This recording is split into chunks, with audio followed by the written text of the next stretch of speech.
including, by the way, variable rate, fixed and variable rate are based on certain rates, certain chance per unit time, a certain hazard for those who are familiar with that term in a statistical sense. So there's a likelihood density. It would be another term, density, so chance per unit time, a likelihood per unit time that you're going to transition. And you can do it based on, if you receive a message, you transition. That there's a triggering event. A message is received to me, I'm infected, and I transition. Or it can be based on a condition, a so-called predicate. When a condition becomes true, then I transition. So maybe, I check a condition if there's a certain amount of prions in my neighborhood, then I automatically become infected. Maybe it's a message received if I have contact with someone, I become infected. Maybe there's just a certain chance per unit time I develop this. Or maybe after a certain amount of time, I transition to this state of infection. So we can have all of these. And these are different semantically. They're quite different. Timeout, I know, is based on a fixed amount of time. It's going to occur at a certain amount of time after you've entered the state exactly. So after exactly, say, 10 time units, I'm going to go from being a child to an adult or something like that. Fixed rate is much more similar, ladies and gentlemen, to something you've seen before. And what is that? Most of you have seen it in another class. And what is that? A fixed rate, a certain chance per unit time. It's associated with a flow exactly, but with a flow, we have a certain quantity per unit time, but you could think of it as kind of that flow divided by the amount that's in the stock that leads to that flow. So each thing within that stock, each quantity within that stock, each unit of person, or each unit of deer, or each unit of vaccine has a certain chance of transitioning per unit time. And the flow is just the amount that's in the stock times that chance per unit time of transitioning.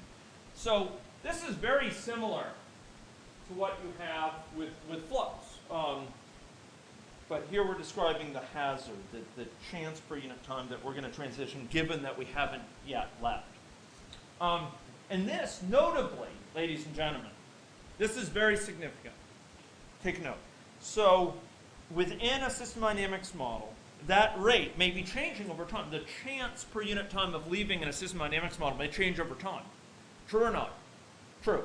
So you may have a certain chance you're in the susceptible stock, and you have a certain chance per unit time you're going to become infective. And that may be changing over time based on how many other infectives there are out there in the population, etc. But, ladies and gentlemen, it is typically going to be independent of how long you've been in that stock.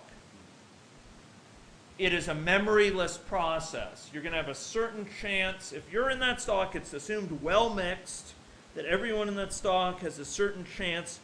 If we're talking about getting infected, there's a certain infection pressure, a certain force of infection that they're subjected to. And no matter how long they've been there, they have that certain chance of leaving. If we're a vaccine, dose, we have that certain chance of being shipped per unit time. Here, we can actually have this rate vary, not just over time, the chance varying over time, but according to how long we've been in that state. So the longer we've been there in an obese state, maybe the higher our chance per year of developing diabetes. The longer that we've had undiagnosed infection, say that we've had an active case of TB, the more severe it becomes, and the greater the chance we'll transition to a cavitary TB state, a very serious infectious form of TB. So here we can have a variable rate.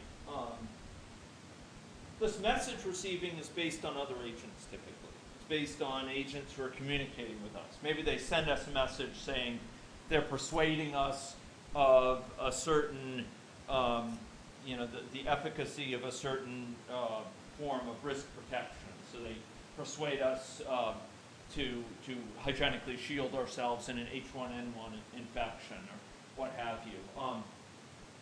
Or it may be based on something else within ourselves that's going to change whether or not we transition between states. And a predicate can be based on a number of things. So transitions can additionally be routed via branches, and the branches will determine which way the transition goes from a point. So when someone's infected with TB, they may either go to a latent state, where they stay for years with latent TB, or they go on immediately to an active TB state. Okay, so what we're going to do right now is we're going to have